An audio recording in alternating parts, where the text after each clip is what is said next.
Good, man. Much better again. And again. And again. Senator, you did a great job. Great entry.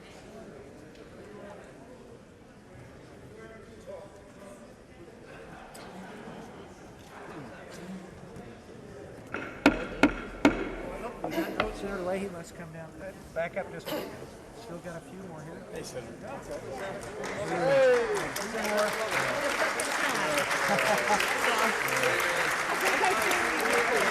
You guys are getting more fun. How are you? Good to see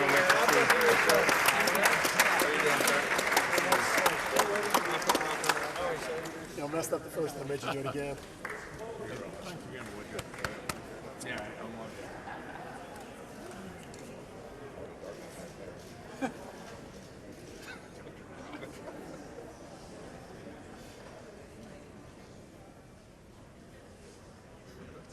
Okay, we are ready in the chamber. The escort committee has taken their place, so we're ready for photos.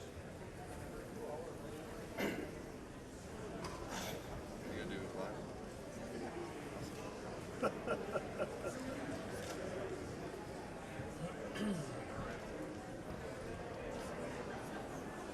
Somewhere Elliot Engel is upset. Yes. Wait all day. Elliot Engel. You wait all day, Nancy. Elliot's, yeah. So He Elliot took Engel, it over. I'm Junior Engel. Elliott. Yeah. He's like Elliot's my all those best years, buddy. all those years, right? Nancy, all day long. Wait Yeah. for this moment, All this junior varsity. right? Elliot. Now it's all on Swallow. Yeah. Make Elliot proud. Swallow, come make Elliot proud. Make him proud. Make him proud. If he cared, he'd grow the mustache. Cared. Elliot was a great movie. Yeah. I loved it. Big Daddy He was was a life. Who beat Elliot? Jamal. Bowman. Yeah, Yeah. Jamal Bowman. Yeah, Elliot. 32 years? Elliot was in for a long time. And he kind of shuffled around. He and Lowe got elected the same year. Yeah, his staff, he always said, my staff's kind of crazy. I'm certain it's That's He shuffled around. I'm like, Elliot, man, you like a shot of caffeine. You a shot of caffeine. He's like 17 years old. He never grow tired. Oh, he always should have played. He always should have played. That was just you, Pete. That was just you, Pete. He was breakfast eater at Cowboys.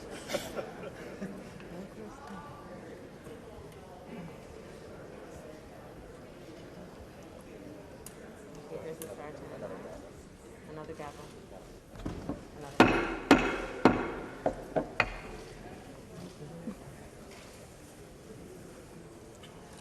Madam Speaker, the President of the United States.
Members of Congress, I have the high privilege and distinct honor to present to you the President of the United States.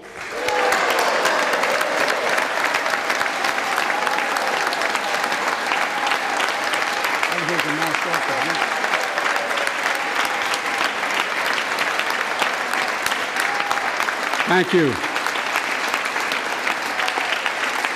Thank you, thank you, thank you.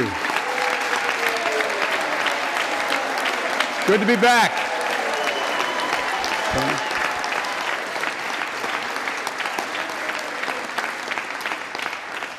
Mitch and Chuck will understand it's good to be almost home, down the hall. Anyway, thank you all. Madam Speaker, Madam Vice President.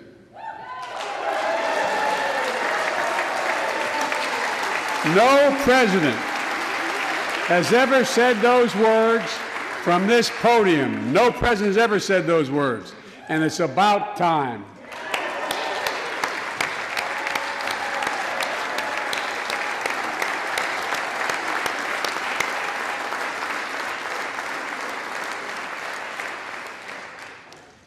First Lady, I'm her husband. Second Gentleman, Chief Justice, members of the United States Congress and the Cabinet, distinguished guests, my fellow Americans. While the setting tonight is familiar, this gathering is just a little bit different. A reminder of the extraordinary times we're in. Throughout our history, presidents have come to this chamber to speak to Congress, to the nation, and to the world, to declare war, to celebrate peace, to announce new plans and possibilities.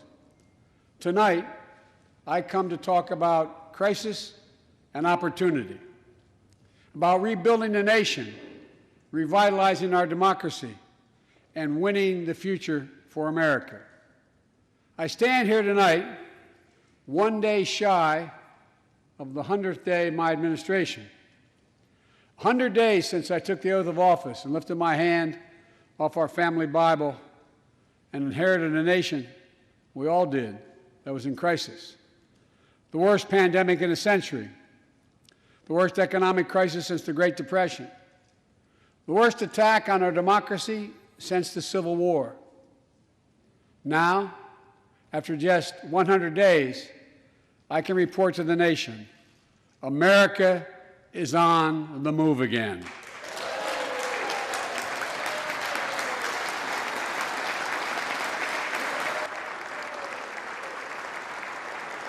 Turning peril into possibility, crisis to opportunity, setbacks into strength. We all know life can knock us down, but in America, we never, ever, ever stay down. Americans always get up. Today, that's what we're doing. America's rising anew, choosing hope over fear, truth over lies, and light over darkness. After 100 days of rescue and renewal, America is ready for a takeoff, in my view. We're working again, dreaming again, discovering again, and leading the world again. We have shown each other and the world that there's no quit in America, none. 100 days ago, America's house was on fire. We had to act. And thanks to the extraordinary leadership of Speaker Pelosi, Majority Leader Schumer, and the overwhelming support of the American people, Democrats, Independents, and Republicans, we did act. Together, we passed the American Rescue Plan, one of the most consequential rescue packages in American history. We're already seeing the results.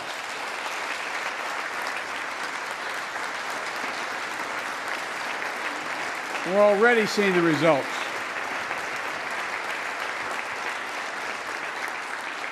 After I promised we'd get 100 million COVID-19 vaccine shots into people's arms in 100 days, we will have provided over 220 million COVID shots in those 100 days.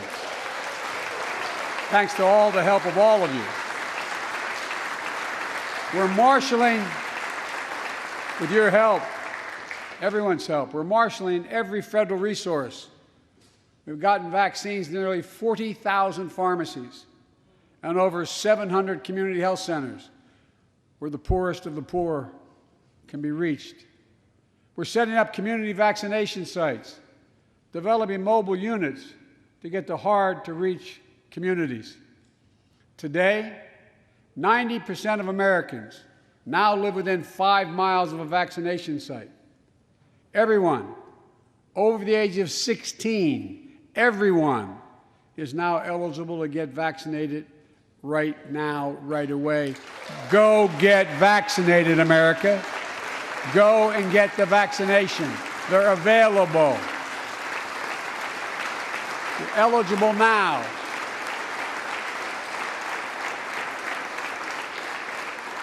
When I was sworn in on January 20th, less than 1% of the seniors in America were fully vaccinated against COVID-19. 100 days later, 70% of seniors in America over 65 are protected, fully protected. Senior deaths from COVID-19 are down 80% since January, down 80% because of all of you. And more than half of all the adults in America have gotten at least one shot. A mass vaccination center in Glendale, Arizona, I asked the nurse, I said, "What's it like?" She looked at me and she said, "It's like every shot is giving a dose of hope," was her phrase, a dose of hope. A dose of hope for an educator in Florida who has a child suffering from an autoimmune disease. Wrote to me, said she was worried about bringing the virus home. She said she then got vaccinated at a large site in her car. She said she sat in her car when she got vaccinated and just cried. Cried out of joy and cried out of relief. Parents, seeing the smiles on their kids' faces for those who are able to go back to school because the teachers and school bus drivers and cafeteria workers have been vaccinated. Grandparents, hugging their children and grandchildren instead of pressing hands against a window to say goodbye. It means everything. Those things mean everything. You know, there's still, you all know it, you know it better than any group of Americans, there's still more work to do to beat this virus. We can't let our guard down. But tonight, I can say, because of you, the American people, our progress these past 100 days against one of the worst pandemics in history has been one of the greatest logistical achievements this country's ever seen. What else have we done in those first 100 days? We kept our commitment, Democrats and Republicans, of sending $1,400 rescue checks to 85% of American households. We've already sent more than 160 million checks out the door. It's making a difference. You all know it when you go home.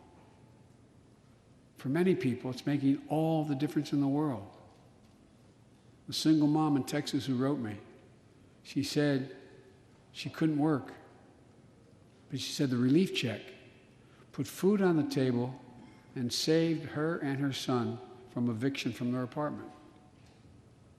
A grandmother in Virginia who told me she immediately took her granddaughter to the eye doctor, something she said she put off for months because she didn't have the money. One of the defining images, at least from my perspective in this crisis, has been cars lined up for miles. And not people just barely able to start those cars, nice cars, lined up for miles, waiting for a box of food to be put in their trunk. I don't know about you, but I didn't ever think I'd see that in America. And all of this is through no fault of their own. No fault of their own, these people are in this position. That's why the rescue plan is delivering food and nutrition assistance to millions of Americans facing hunger. And hunger's down sharply already. We're also providing rental assistance. You all know this, but the American people, I want to make sure they understand. Keeping people from being evicted from their homes. Providing loans to small businesses that reopen and keep their employees on the job. During these 100 days, An additional 800,000 Americans enrolled in the Affordable Care Act when I established a special sign-up period to do that. 800,000 in that period. We're making one of the largest one-time ever investments, ever, in improving health care for veterans. Critical investments to address the opioid crisis. And maybe most importantly, thanks to the American Rescue Plan, we're on track to cut child poverty in America in half this year.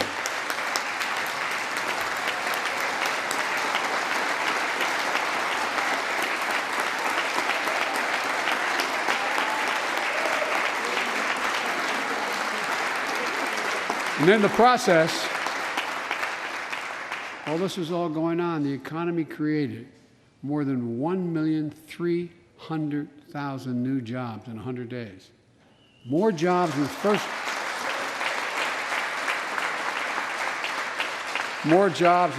100 days than any president on record. The International Monetary Fund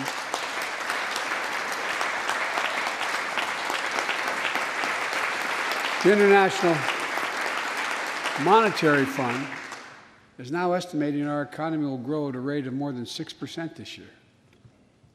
That will be the fastest pace of economic growth in this country in nearly 4 decades. America's moving forward, but we can't stop now. We're in competition with China and other countries to win the 21st century. We're at a great inflection point in history. We have to do more than just build back better. We have to build back better. We have to compete more strenuously than we have. Throughout our history, if you think about it, public investment in infrastructure has literally transformed America, our attitudes as well as our opportunities. The Transcontinental Railroad, the interstate highways, united 2 oceans and brought a totally new age of progress to the United States of America. Universal public schools and college aid opened wide the doors of opportunity. Scientific breakthroughs took us to the moon. Now we're on Mars. Discovering vaccines gave us the internet, and so much more. These are investments we made together as one country, and investments that only the government was in a position to make. Time and again, they propel us into the future. That's why I proposed the American Jobs Plan, a once-in-a-generation investment in America itself.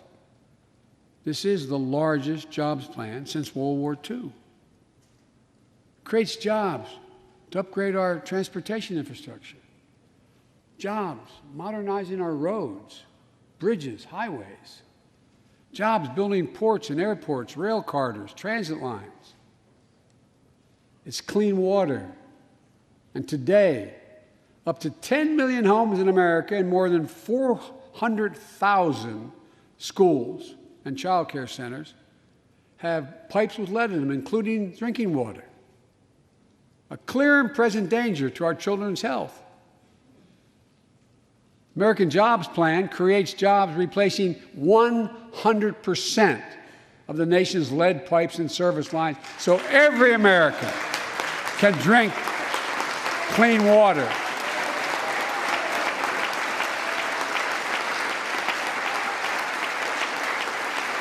And in the process, it will create thousands and thousands of good-paying jobs. It creates jobs connecting every American with high-speed internet, including 35% of the rural America that still doesn't have it. This is going to help our kids and our businesses succeed in the 21st century economy. And I'm asking the Vice President to lead this effort, if she would, because I know it will get done. Creates jobs building a modern power grid. Our grids are vulnerable to storms, hacks, catastrophic failures with tragic results, as we saw in Texas and elsewhere during the winter storms. The American Jobs Plan will create jobs that lay thousands of miles of transmission lines needed to build a resilient and fully clean grid. We can do that. Look, the American Jobs Plan will help millions of people get back to their jobs and back to their careers. 2 million women have dropped out of the workforce during this pandemic. 2 million. And too often because they couldn't get the care they needed to care for their child or care for an elderly parent who needs help. 800,000 families are on the Medicare waiting list right now to get home care for their aging parent or loved one with disability.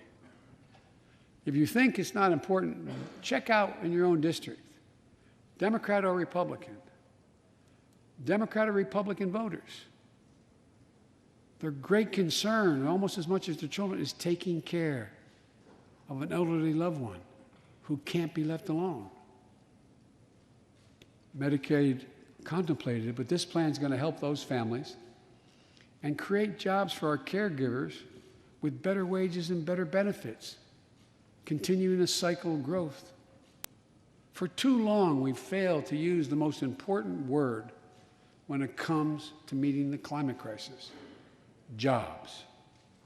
Jobs. Jobs.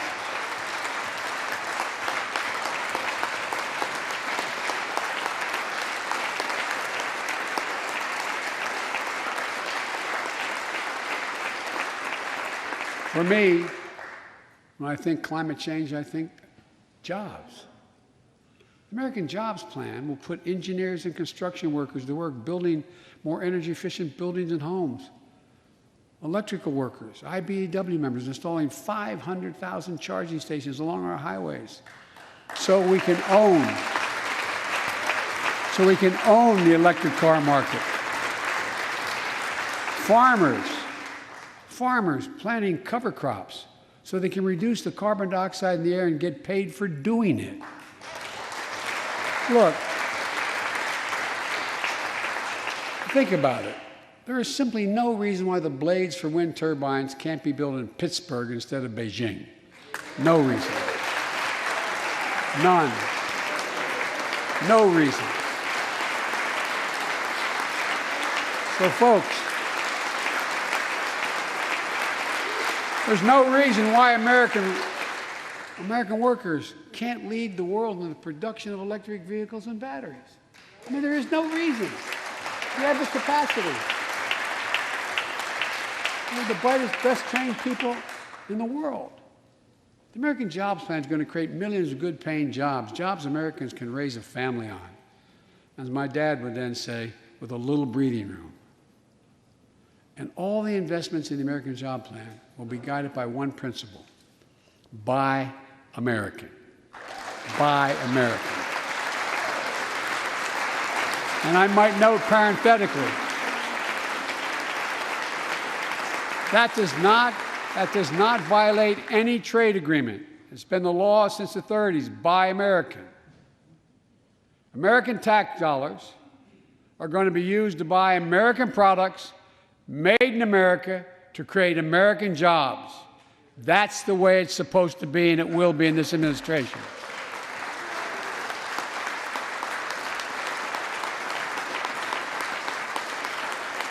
And I made it clear to all my cabinet people, their ability to give exemptions has been strenuously limited.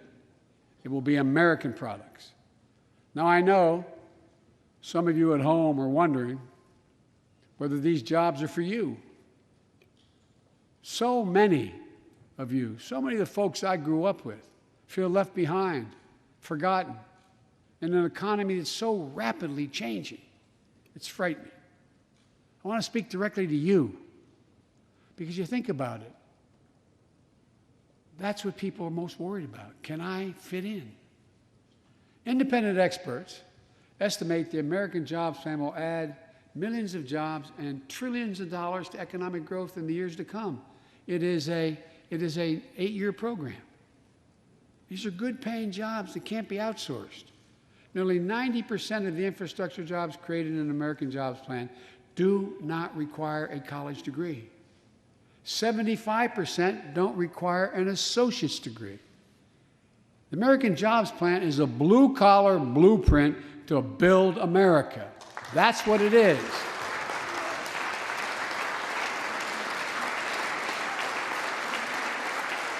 And it recognizes something I've always said in this chamber and the other. Good guys and women on Wall Street, but Wall Street didn't build this country. The middle class built the country, and unions built the middle class. So that's why I'm calling on Congress to pass Protect the Right to Organize Act, the PRO Act, and send it to my desk so we can support the right to unionize. And by the way, while you're thinking about sending things to my desk, let's raise the minimum wage to $15. No one working 40 hours a week, no one working 40 hours a week should live below the poverty line. We need to ensure greater equity and opportunity for women. And while we're doing this, let's get the Paycheck Fairness Act to my desk as well, equal pay. They spent much too long. And if you wonder whether it's too long, look behind me. And finally, the American Jobs Plan will be the biggest increase in non-defense research and development on record. We'll see more technological change. And some of you know more about this than I do. We'll see more technological change in the next 10 years than we saw in the last 50. That's how rapidly artificial intelligence and so much more is changing. And we're falling behind the competition with the rest of the world. Decades ago, we used to invest 2% of our gross domestic product in America, 2% of our gross domestic product in research and development. Today, Mr. Secretary, that's less than 1%. China and other countries are closing in fast.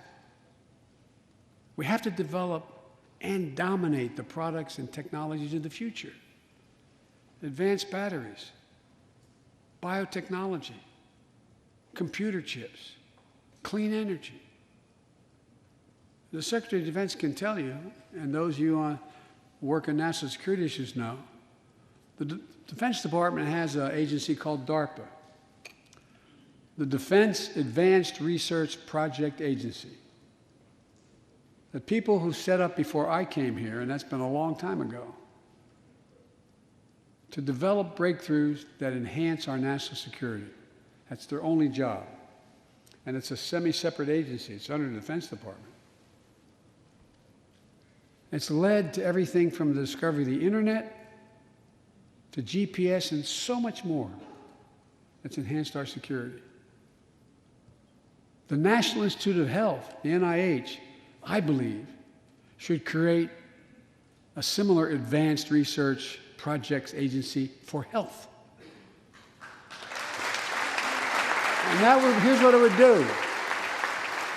It would have a singular purpose: to develop breakthroughs to prevent, detect, and treat diseases like Alzheimer's, diabetes, and cancer. I'll still never forget when we passed the cancer proposal in the last year as vice president. Almost $9 million going to NIH. And if you excuse the point of personal privilege, I'll never forget you standing, Mitch, and saying, "Name it after my deceased son." It meant a lot. But so many of us have deceased sons, daughters, and relatives who died of cancer. I can think of no more worthy investment. I know of nothing that is more bipartisan. So let's end cancer as we know it. It's within our power. It's within our power to do it.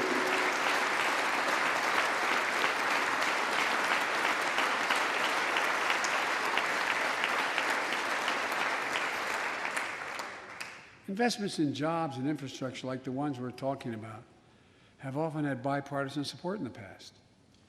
Vice President Harris and I met regularly in the Oval Office with Democrats and Republicans and discussed the jobs plan. And I applaud a group of Republican senators who just put forward their own proposal. So let's get to work.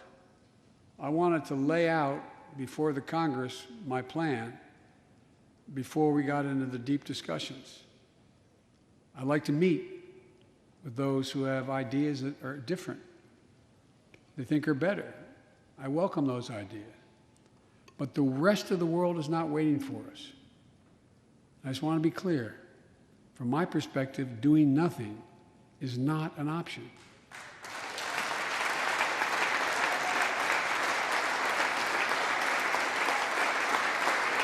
Look, we can't be so busy competing with one another that we forget the competition that we have with the rest of the world to win the 21st century. Secretary Blinken can tell you, I spent a lot of time with President Xi. Traveled over 17,000 miles with him. Spent, they tell me, over 24 hours in private discussions with him. When he called to congratulate him, we had a 2-hour discussion. He's deadly earnest about becoming the most significant, consequential nation in the world. He and others, autocrats, think that democracy can't compete in the 21st century with autocracies because it takes too long to get consensus. To win that competition for the future, in my view, we also need to make a once-in-a-generation investment in our families and our children. That's why I've introduced the American Families Plan tonight, which addresses 4 of the biggest challenges facing American families and in turn America. First is access to good education. When this nation made 12 years of public education universal in the last century, it made us the best educated, best prepared nation in the world. It's, I believe, the overwhelming reason that propelled us to where we got in the 20th century. But the world's caught up or catching up. They're not waiting.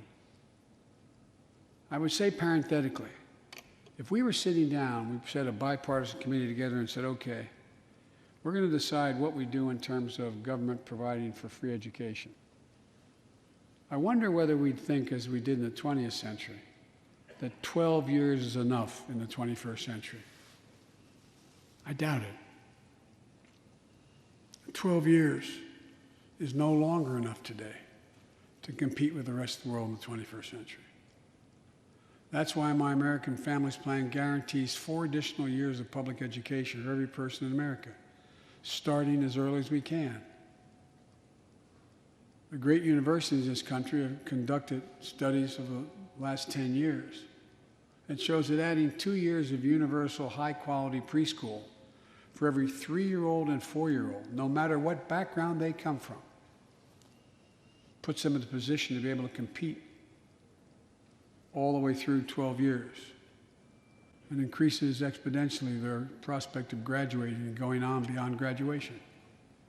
The research shows when a young child goes to school, not daycare, they're far more likely to graduate from high school and go to college or something after high school. When you add 2 years of free community college on top of that, you begin to change the dynamic. We can do that.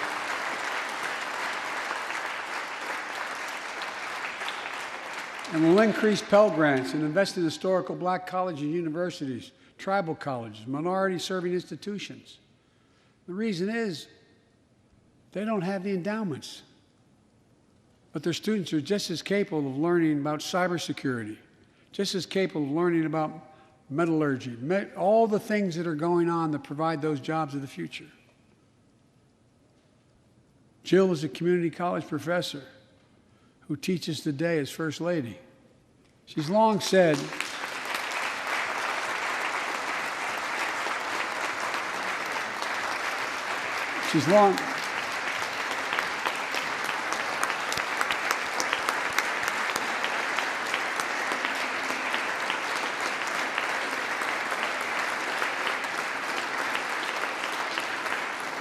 If I've heard it once, I've heard it 1,000 times.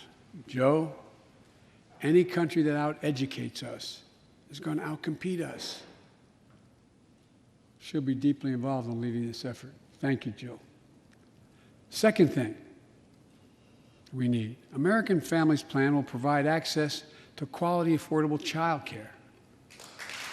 We guarantee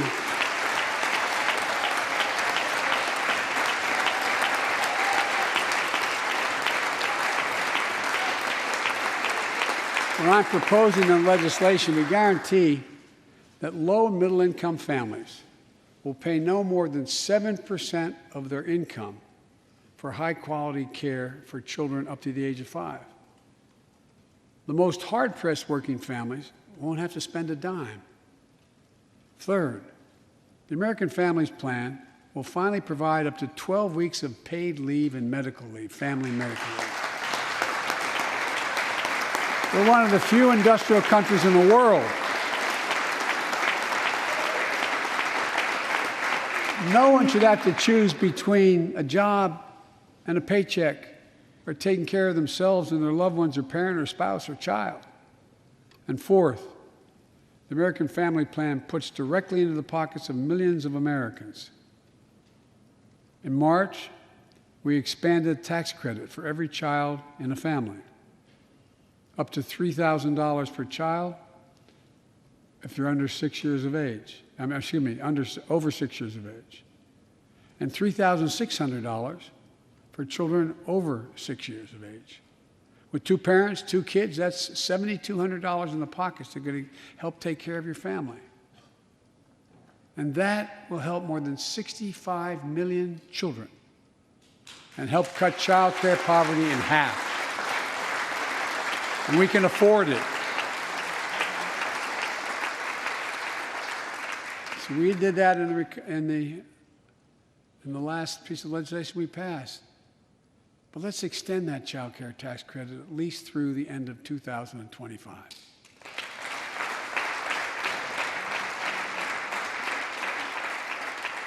The American Rescue Plan lowered health care premiums for 9 million Americans who buy their coverage under the Affordable Care Act. I know that's really popular this side of the aisle. But let's make that provision permanent so their premiums don't go back up.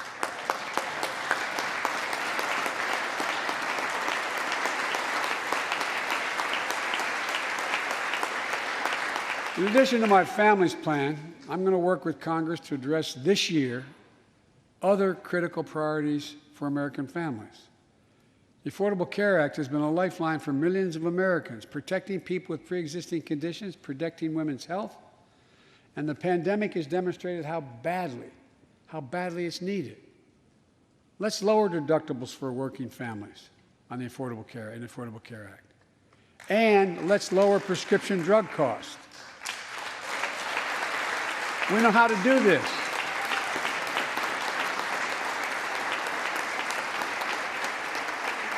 The last president had that as an objective. We all know how outrageously expensive drugs are in America.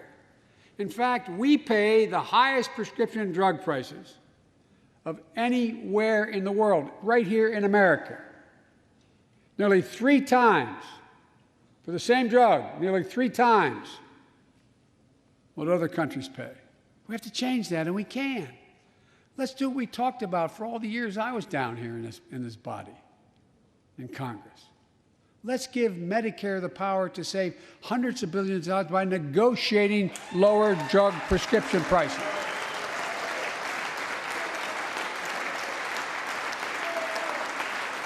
And by the way, it won't just help people on Medicare. Lower prescription drug costs for everyone. And the money we save, which is billions of dollars, can go to strengthen the Affordable Care Act and expand Medicare coverage benefits without costing taxpayers an additional penny.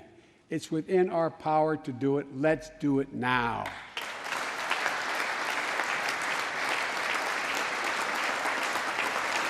We've talked about it long enough, Democrats and Republicans. Let's get it done this year. This is all about a simple premise. Health care should be a right, not a privilege in America.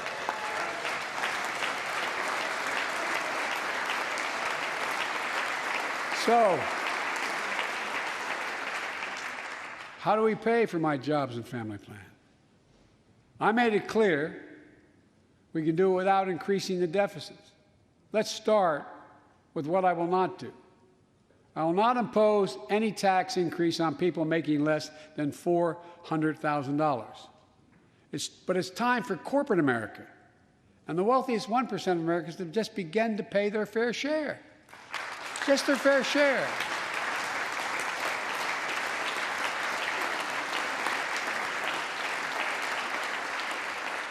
Sometimes I have arguments with my friends in the Democratic Party. I think you should be able to become a billionaire and a millionaire, but pay your fair share.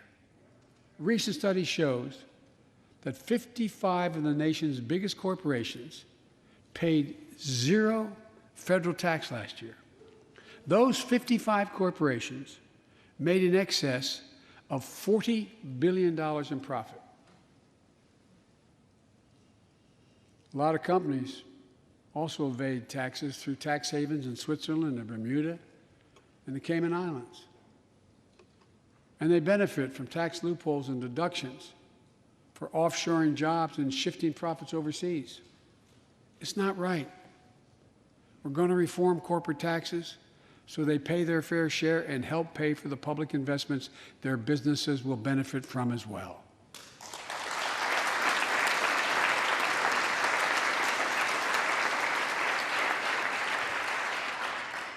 We're going to reward work, not just wealth. We take the top tax bracket for the wealthiest 1% of Americans, those making over $400,000 or more, back up to where it was when George W. Bush was president, when he started, 39.6%. That's where it was when George W. was president. We're going to get rid of the loopholes, allow Americans to make more than $1 million a year and pay a lower tax rate on their capital gains than Americans who receive a paycheck. We're only going to affect 0.3% of all Americans by that action, 0.3%. And the IRS is going to crack down on millionaires and billionaires who cheat on their taxes. It's estimated to be billions of dollars by think tanks that are left, right, and center. I'm not looking to punish anybody. But I will not add a tax burden, additional tax burden to the middle class in this country. They're already paying enough. I believe what I propose is fair, fiscally responsible, and it raises revenue to pay for the plans I propose and will create millions of jobs that will grow the economy and enhance our financial standing in the country. When you hear someone say, they don't want to raise taxes on the wealthiest 1% or corporate America, ask them, whose taxes you want to raise? Instead, whose are going to cut? Look, the big tax cut of 2017. Remember, it was supposed to pay for itself. That was how it was sold. And generate vast economic growth. Instead, it added $2 trillion to the deficit. It was a huge windfall for corporate America and those at the very top. Instead of using the tax saving to raise wages and invest in research and development, it poured billions of dollars into the pockets of CEOs. In fact, the pay gap between CEOs and their workers is now among the largest in history. According to one study, CEOs make 320 times what the average worker in their corporation makes. It used to be below 100. The pandemic has only made things worse. 20 million Americans lost their job in the pandemic, working and middle-class Americans. At the same time, roughly 650 billionaires in America saw their net worth increase by more than $1 trillion in the same exact period. Let me say it again. 650 people increased their wealth by more than $1 trillion during this pandemic. And they're now worth more than $4 trillion. My fellow Americans, trickle down. Trickle down economics has never worked. And it's time to grow the economy from the bottom and the middle out.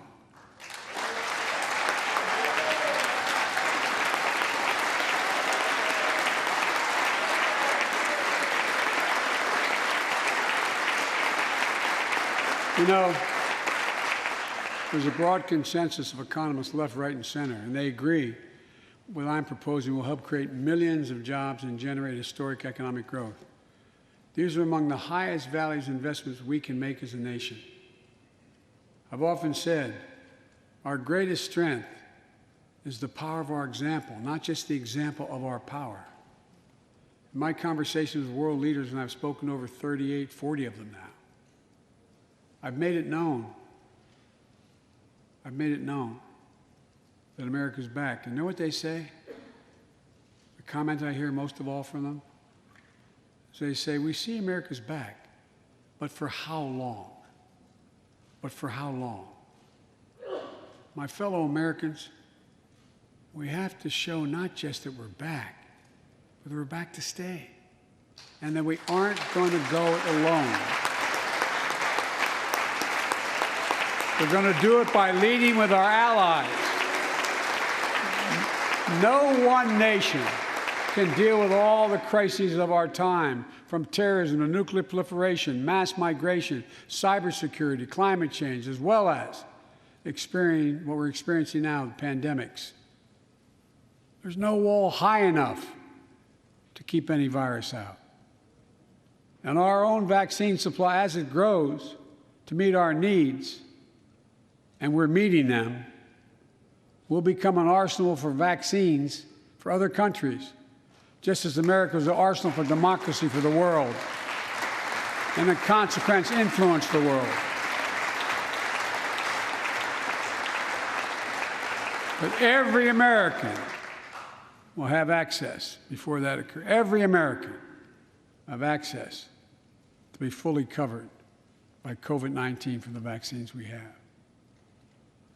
Look, the climate crisis is not our fight alone, it's a global fight. The United States accounts, as all of you know, less than 15% of carbon emissions. The rest of the world accounts for 85%. That's why I kept my commitment to rejoin the Paris Accord, because if we do everything perfectly, it's not going to ultimately matter. I kept my commitment to convene a climate summit right here in America with all the major economies of the world: China, Russia, India, European Union. And I said I'd do it in my first 100 days. I want to be very blunt about it.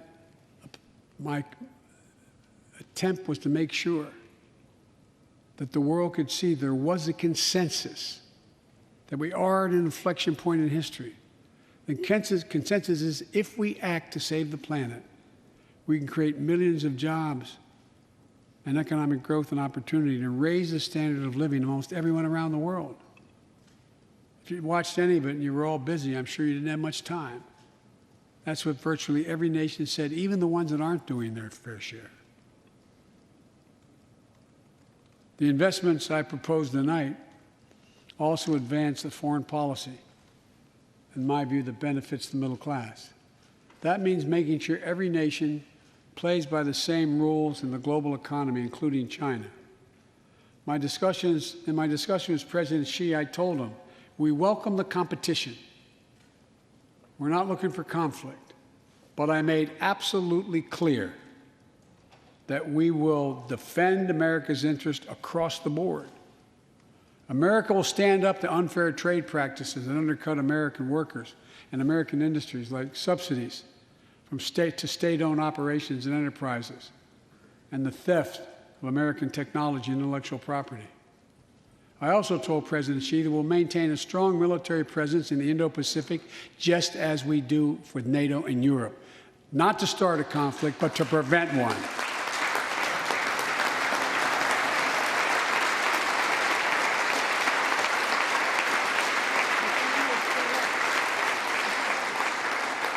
I told them what I've said to many world leaders, that America will not back away from our commitments, our commitment to human rights and fundamental freedoms and to our alliances. And I pointed out to him, no responsible American president could remain silent when basic human rights are being so blatantly violated. An American president has to represent the essence of what our country stands for. America is an idea, the most unique idea in history. We are created, all of us, equal. It's who we are. And we cannot walk away from that principle and, in fact, say we're dealing with the American idea. With regard to Russia, I know it concerns some of you, but I made very clear to Putin that we're not going to seek escalation, but their actions will have consequences if they turn out to be true, and they turned out to be true.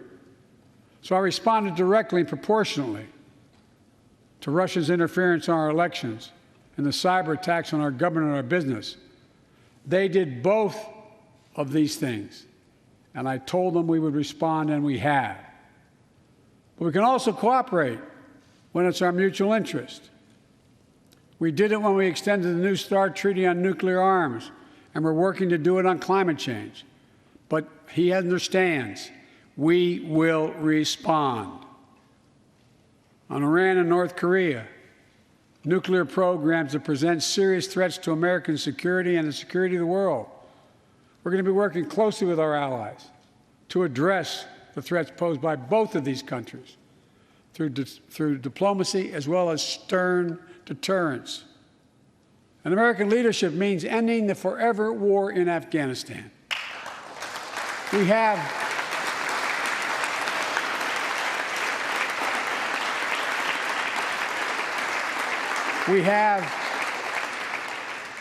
without hyperbole, the greatest fighting force in the history of the world.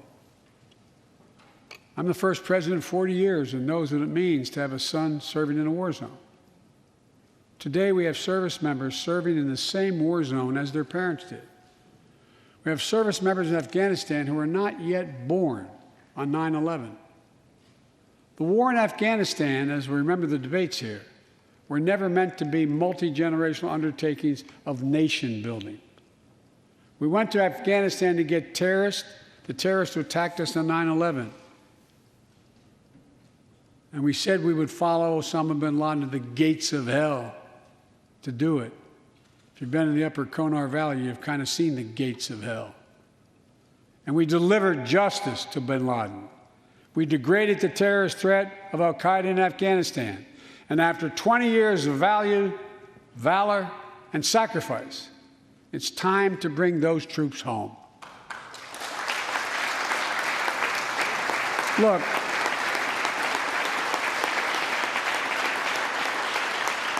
even as we do, we'll maintain over-the-horizon capacity to suppress future threats to the homeland. And make no mistake, in 20 years, terrorism has metastasized. The threat has evolved way beyond Afghanistan. Those of you in the intelligence committees, the foreign relations committee, defense committees, you know well, we have to remain vigilant against the threats to the United States wherever they come from. Al-Qaeda and ISIS are in Yemen, Syria, Somalia, other places in Africa, in the Middle East, and beyond. And we won't ignore what our intelligence agencies have determined to be the most lethal terrorist threat to the homeland today. White supremacy is terrorism. We're not going to ignore that either. My fellow Americans, look, we have to come together to heal the soul of this nation. It was nearly a year ago before her father's funeral when I spoke with Gianna Floyd, George Floyd's young daughter. She's a little tyke, so I was kneeling down to talk to her so I could look her in the eye. She looked at me, she said, "My daddy changed the world." Well, after the conviction of George Floyd's murderer, we can see how right she was if we have the courage to act as a Congress. We've all seen the knee of injustice on the neck of Black Americans. Now's our opportunity to make some real progress. The vast majority of men and women wearing a uniform and a badge serve our communities, and they serve them honorably. I know them. I know they want...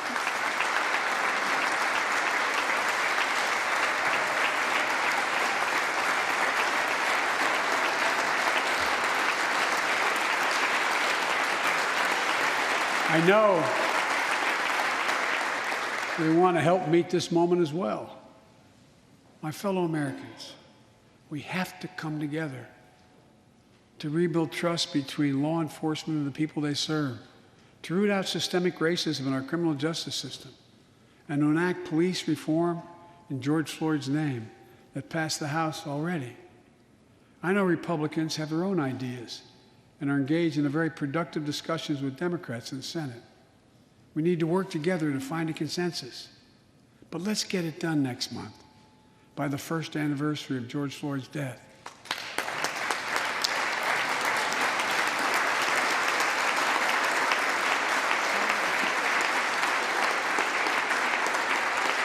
The country supports this reform, and Congress should act. We have a giant opportunity to bend the arc of the moral universe toward justice, real justice. And with the plans outlined tonight, we have a real chance to root out systemic racism that plagues America and American lives in other ways.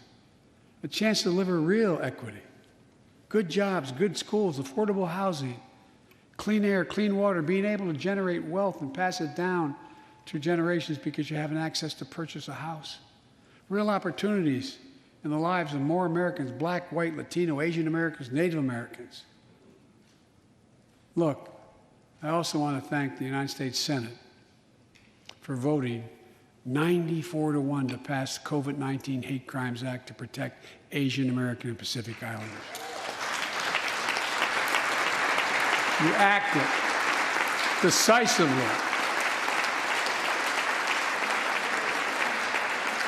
You can see on television the viciousness of the hate crimes we've seen over the past year and for too long. I urge the House to do the same and send that legislation to my desk, which I will gladly, anxiously sign. I also hope Congress will get to my desk the Equality Act to protect LGBTQ Americans. To all transgender Americans watching at home, especially young people, you're so brave. I want you to know your president has your back. Another thing, let's authorize the Violence Against Women Act, which has been law for 27 years.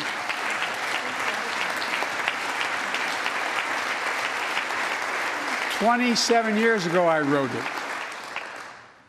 It'll close the act that has to be authorized now, will close the boyfriend loophole to keep guns out of the hands of abusers. The court order said this is an abuser. You can't own a gun. It's to close that loophole that existed. You know, it's estimated that 50 women are shot and killed by an intimate partner every month in America. 50 a month.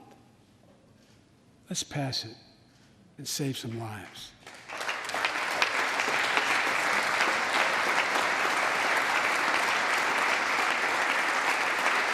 And I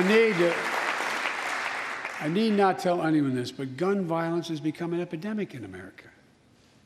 The flag at the White House was still flying at half-mast for the 8 victims of the mass shooting in Georgia, when 10 more lives were taken in the mass shooting in Colorado.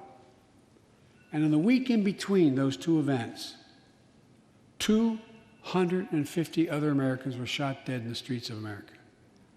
250 shot dead. I know how hard it is to make progress on this issue. In the 90s, we passed universal background checks, a ban on assault weapons and high-capacity magazines that hold 100 rounds that can be fired off in seconds. We beat the NRA. Mass shootings and gun violence declined. Check out the report over 10 years. But in the early 2000s, the law expired. We've seen daily bloodshed since. I'm not saying if the law continued, we wouldn't see bloodshed. More than 2 weeks ago in the Rose Garden, surrounded by some of the bravest people I know, the survivors and families who lost loved ones to gun violence, I laid out several of the Department of Justice actions that are being taken to impact on this epidemic. One of them is banning so-called ghost guns. These are homemade guns built from a kit that includes directions how to finish the firearm. The parts have no serial numbers, so they show up at crime scenes and they can't be traced. The buyers of these ghost gun kits aren't required to pass any background check. Anyone, from a criminal or terrorist, could buy this kit and within 30 minutes have a weapon that's lethal, but no more. And I'll do everything in my power to protect the American people from this epidemic of gun violence, but it's time for Congress to act as well. Look,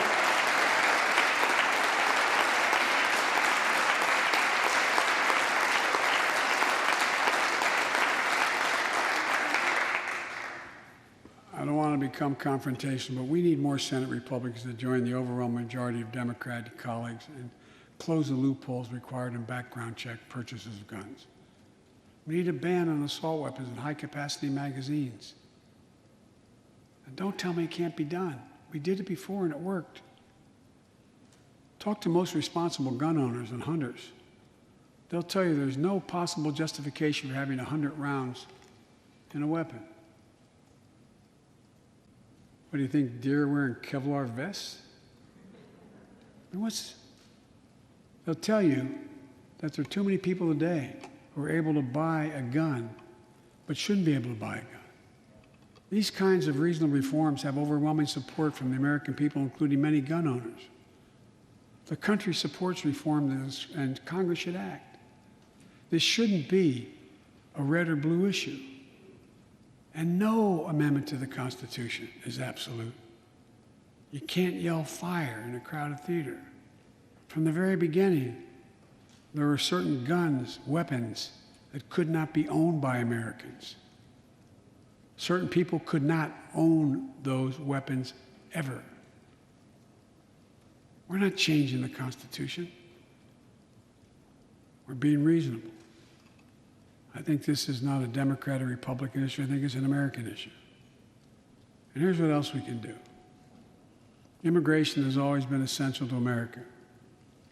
Let's end our exhausting war over immigration. For more than 30 years, politicians have talked about immigration reform, and we've done nothing about it. It's time to fix it. On day one of my presidency, I kept my commitment and sent a comprehensive immigration bill to the United States Congress. If you believe we need to secure the border, pass it because it has a lot of money for high-tech border security. If you believe in a pathway to citizenship, pass it. There's over 11 million undocumented folks, the vast majority of here overstaying visas. Pass it. We can actually, if you actually want to solve a problem, I've sent a bill to take a close look at it. We also have to get at the root problem of why people are fleeing, particularly to our southern border from Guatemala, Honduras, and El Salvador. The violence, the corruption, the gangs, the political instability, hunger, hurricanes, earthquakes, natural disasters. When I was president, when I was vice president, the president asked me to focus on providing help needed to address the root causes of migration. And it helped keep people in their own countries instead of being forced to leave. The plan was working, but the last administration decided it was not worth it. I'm restoring the program and asked Vice President Harris to lead our diplomatic effort to take care of this. I have absolute confidence she'll get the job done. Now look,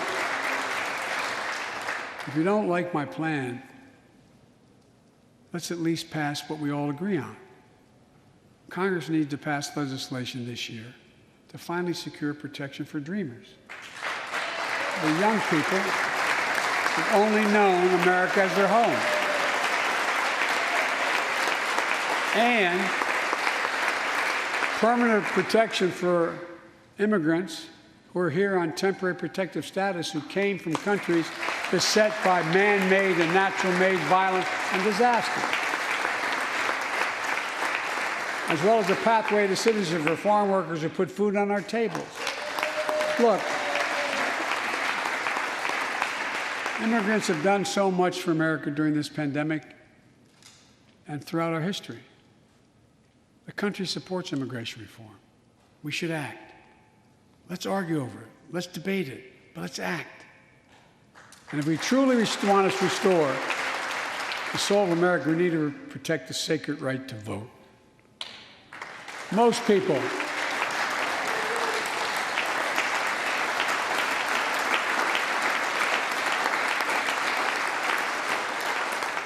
More people voted in the last presidential election than any time in American history, in the middle of the worst pandemic ever. It should be celebrated. Instead, it's being attacked. Congress should pass H.R. 1 and the John Lewis Voting Rights Act and send it to my desk right away. The country supports it, and Congress should act now. Look, in conclusion, as we gather here tonight, the image of a violent mob assaulting this Capitol, desecrating our democracy, remain vivid in all our minds. Lives were put at risk, many of your lives. Lives were lost. Extraordinary courage was summoned.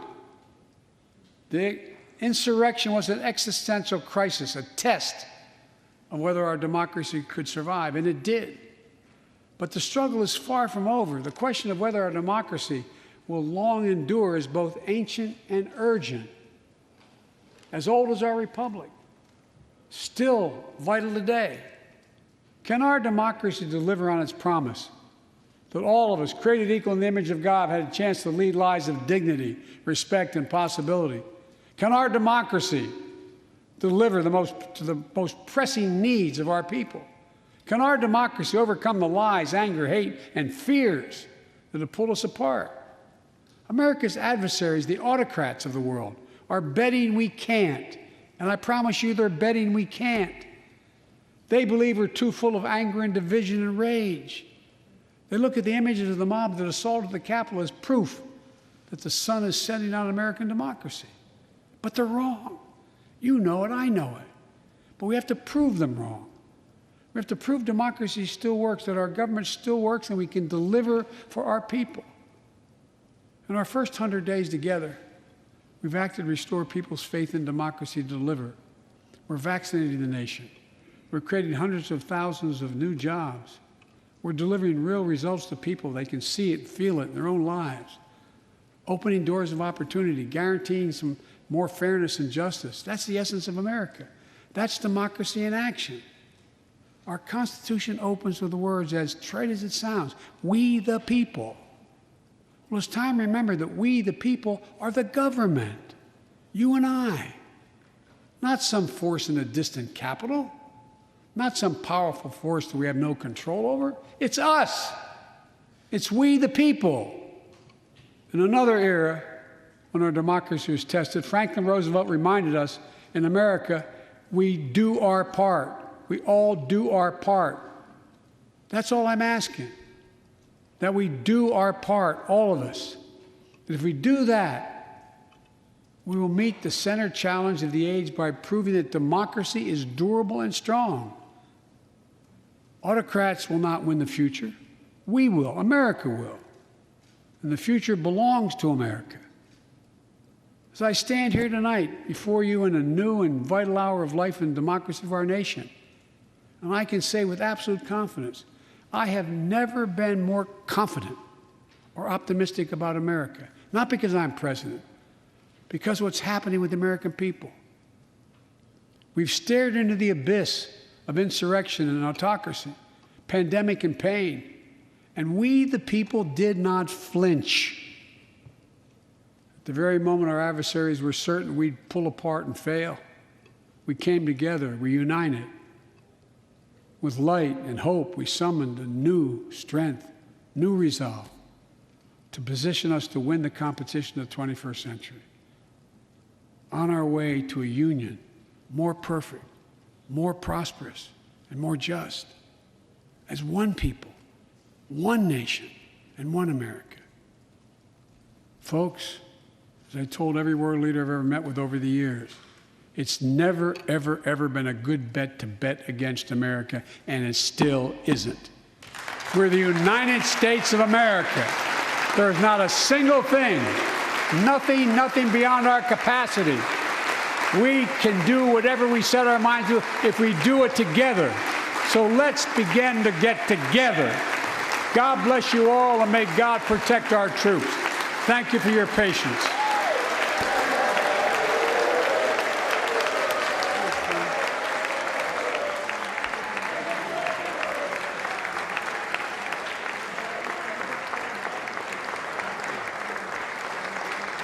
Thank you. Thank you.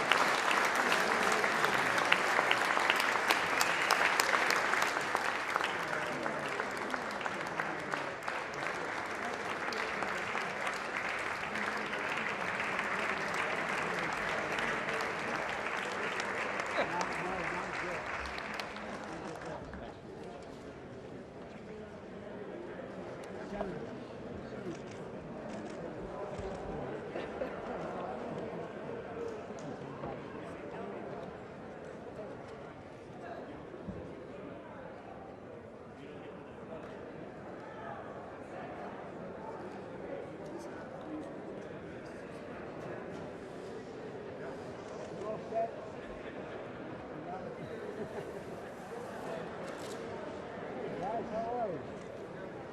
Bobby, how you doing? Good. How's Mom? Good. Give her my love. Watch out for that one. Be nice to her. Granton. Thanks.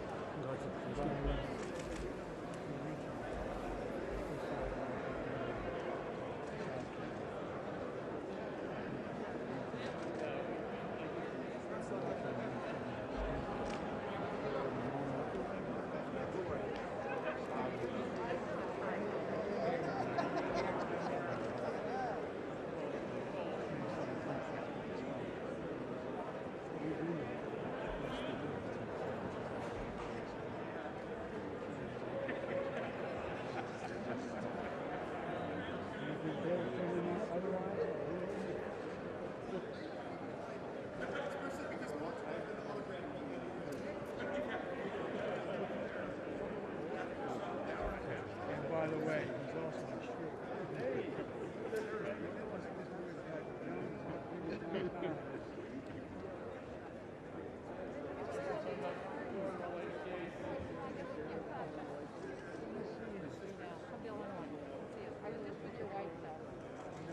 Yeah, she was wonderful.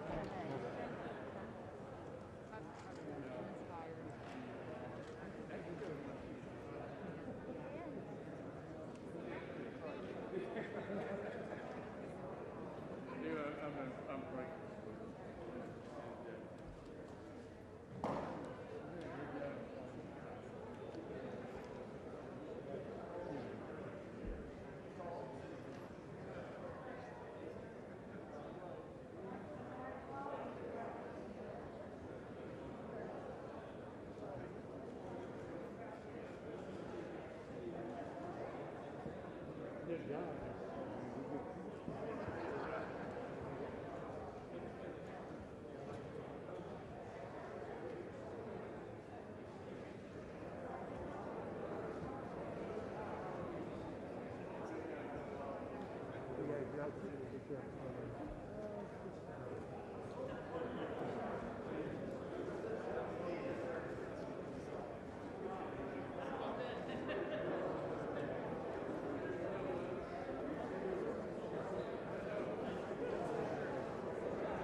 Take care.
call me today? Right.